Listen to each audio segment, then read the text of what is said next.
may be helpful to some people. One last thing I'll say is that with any practice or seeking of self-care, self-help, affirmations, ways of thinking, I would say take the tools that help you. Take the ways of thinking that help you and that make you feel better and safer and more loved and loving and lovable. And the rest you can just just leave for someone else to take. So I have a few notes right here. I hope even one of them might be helpful to you. Just wrote them here.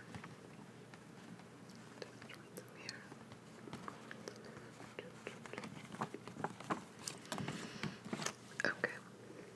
So, the first point I want to make may seem obvious, but here we are. The body is a living organism. The body is a living organism. The body is a living organism, and I think about this all the time because sometimes I will hear people say things like, "Oh, I hate the way my neck has creases here. That is so unflattering." Or, "Oh, I hate the way," it's even hard for me to think, like, "my ears stick out," or something like that. And it's like, your neck has creases here because it has a function, which is to help your head look from side to side and up and down. And naturally, the skin there will be affected by those movements, and that, guess what, is totally natural.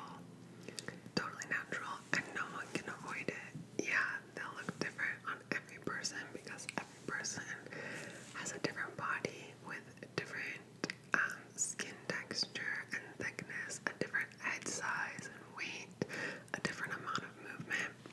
But we all have all of those things. Our bodies are vehicles and instruments and homes for us, that they're our tool for experiencing the world and life.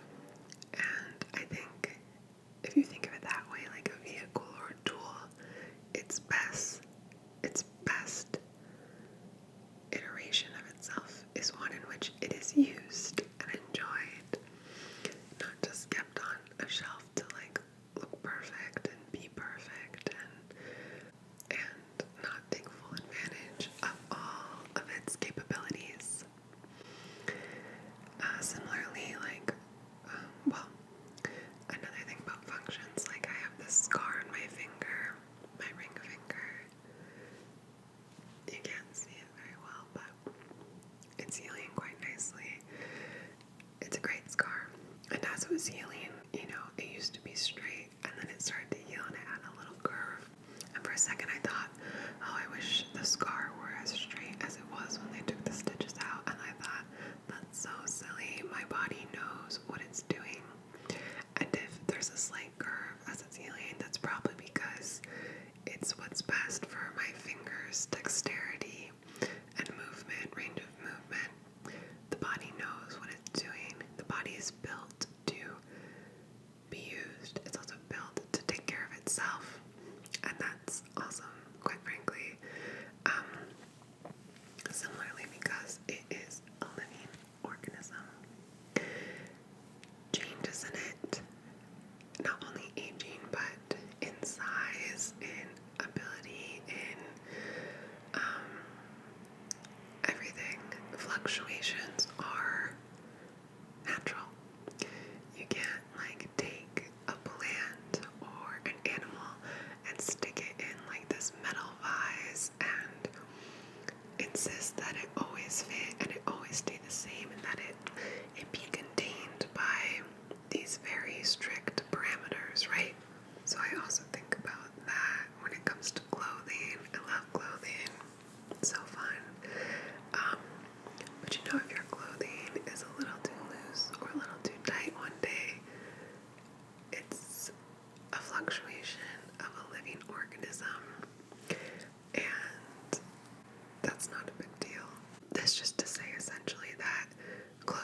is made for our bodies. Our bodies are not made for clothing.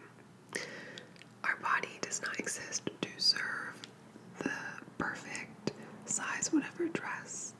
The dress is made in the right size to fit the body as the body is. That is also important to remember.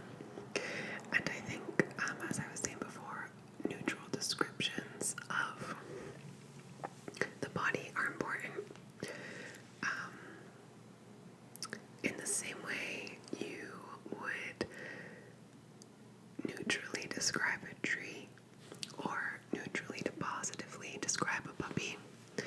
You know, you don't look at certain trees and say like, oh, like it's too big there and it's too small here and that doesn't match this and it's not symmetrical.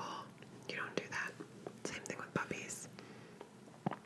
You can say, oh, that shape is bigger than this shape, and isn't that interesting how those shapes play off one another? Or, oh, this side looks a little different from that side. Isn't it interesting how a small change in angle can affect the way we perceive X, Y, Z about the relationships of the lines and the shapes of the objects and their ratios.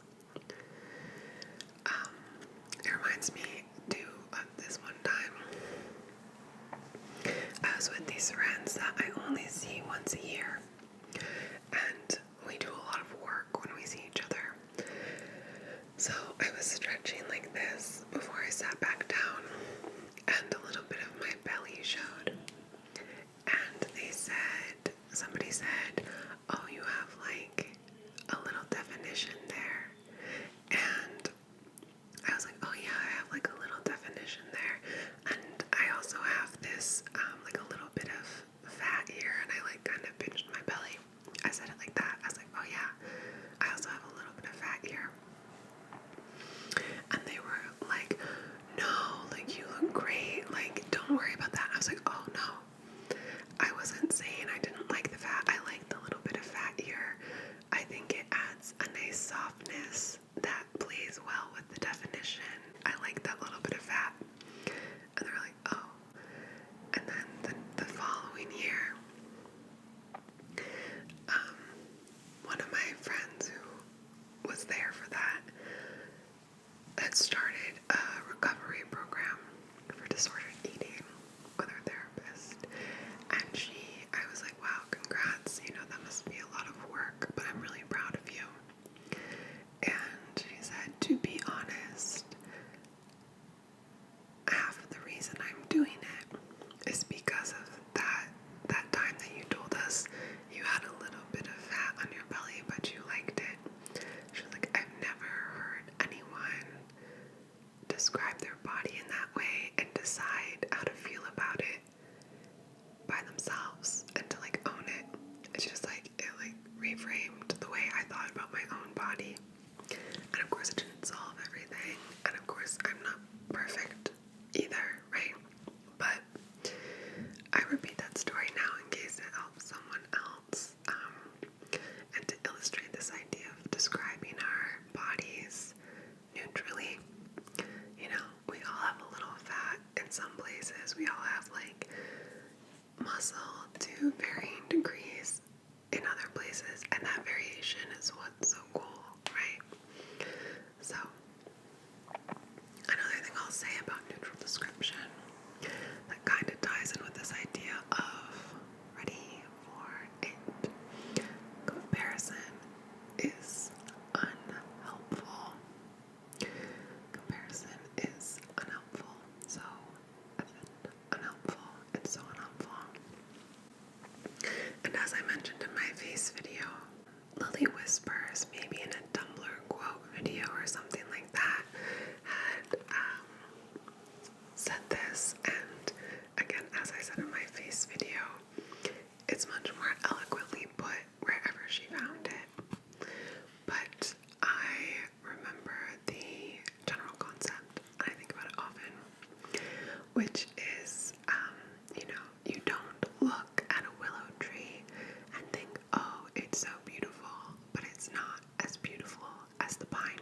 next to it.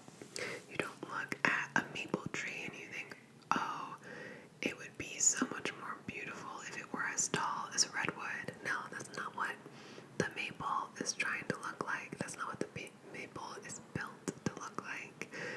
You don't look at an elm and think like, oh, it's almost as beautiful as an oak if only it had this, that, this.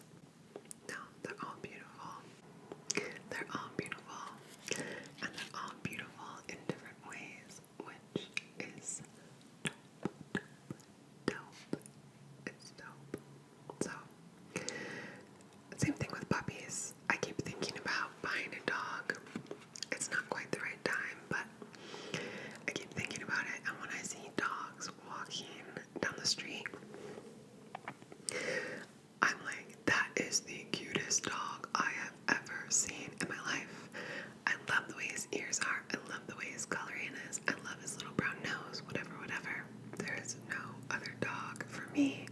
And then I see another puppy walk past, and I'm like, no, that is the cutest dog, because look at how it has this and this, and they're totally different things. I'm like, no, I must have one that is much bigger, and this color, and this face shape, and this size snout. It is the cutest. And then I see another, and another, and another. And my point is, you cannot compare the cuteness of puppies. Just like, I really don't think you can compare the beauty of different bodies, because they're all different. And again, to repeat myself, that is what is dope. Truly. Okay. Oh yeah, another kind of line of thinking with neutral descriptions, or not descriptions, but just withholding of judgment. Something that I noticed when I moved back to the States was how everyone, to my mind, very weirdly assigned morality to their behaviors with food. Like, they would be like, oh, like, I've been good lately, so I can have this decadent thing. Or like, oh, like, I've been so bad lately, da-da-da-da-da, in terms of what they were or weren't eating. And quite frankly, I think it's not helpful to put this morality on like calorie restriction, or on just diet restriction in general. Maybe it's not calories you're restricting, but different types of food, and trying to maximize others. I think if you're trying to lose or gain weight, certainly there are ways to do those things, but beyond body stuff in general,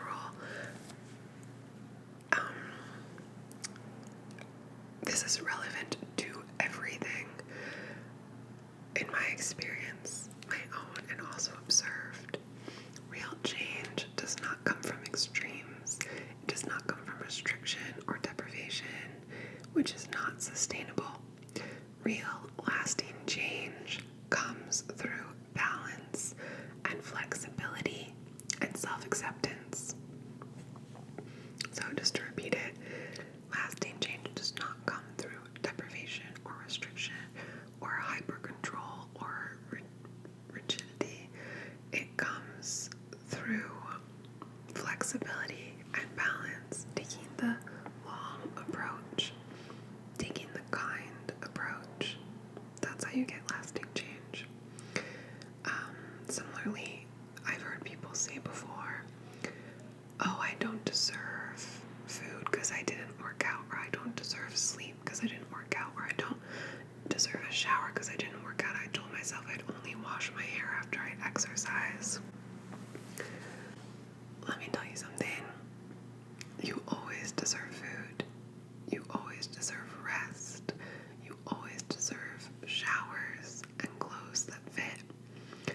Because you know why? Food is what gives you energy, which you can then spend on movement or exercise if you choose. Food is what gives you energy to do any of the things you want to do.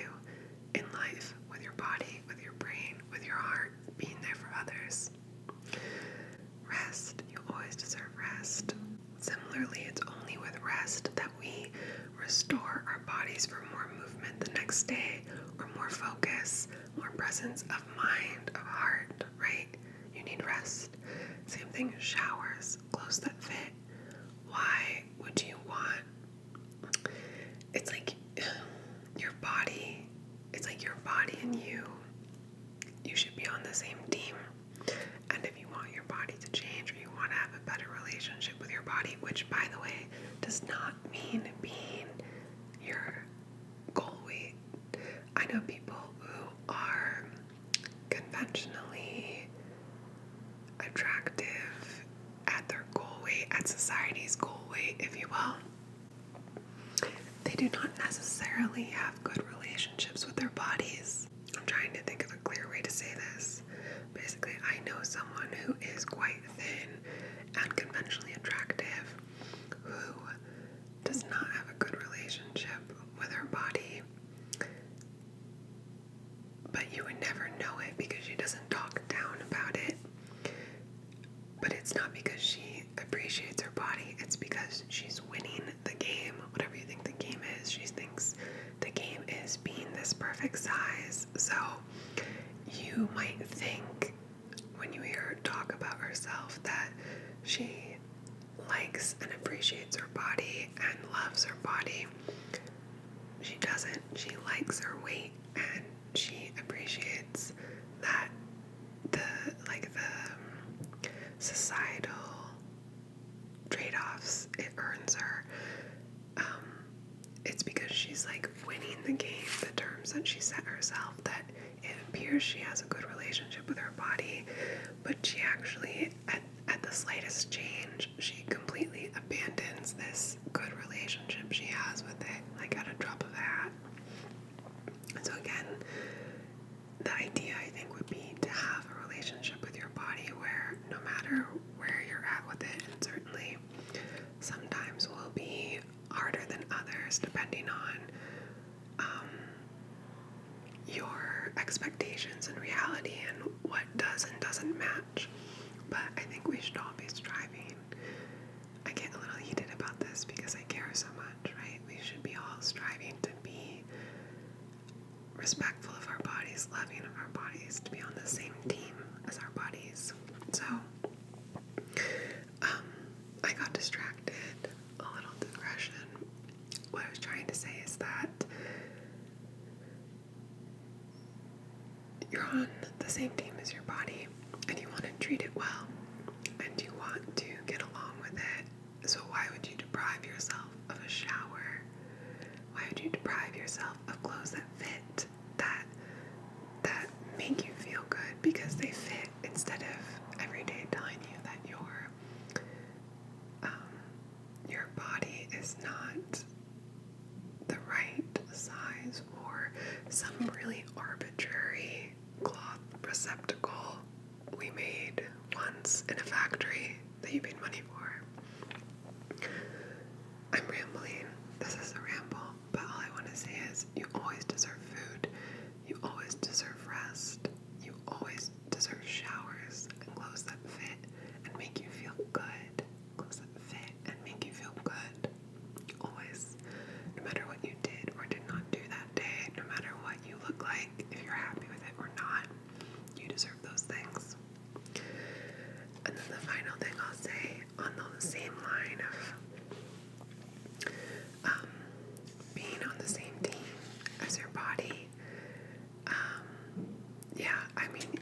your interior dialogue,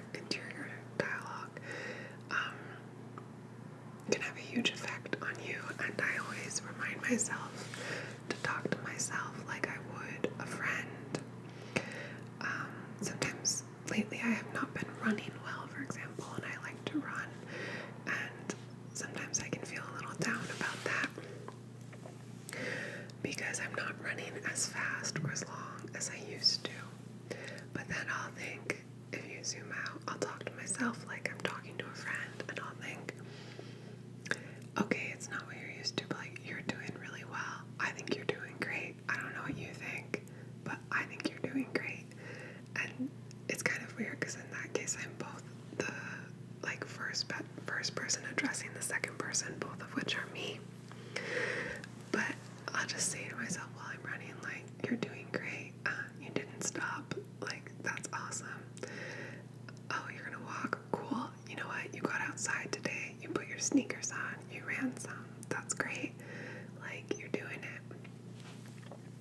the same way that you would talk to any friend you really love or care about when they're trying to reach a goal, or they're trying to do their best, or they're trying to stay balanced, protect their health, their body, their well-being. That's how you should talk to yourself, because you deserve to hear those things, not only from other people, but also yourself. And from yourself is the easiest way to hear it, because, you know, that inner dialogue that's there all the time. So the easiest way to really believe any of those things is to hear them all the time. And honestly, it doesn't matter how many external sources are validating you, giving you that feedback, that validation, because you're with yourself all the time. And so you're always gonna cancel it out. No matter how much you get from other people, you can always cancel it out because you're there all the time with yourself.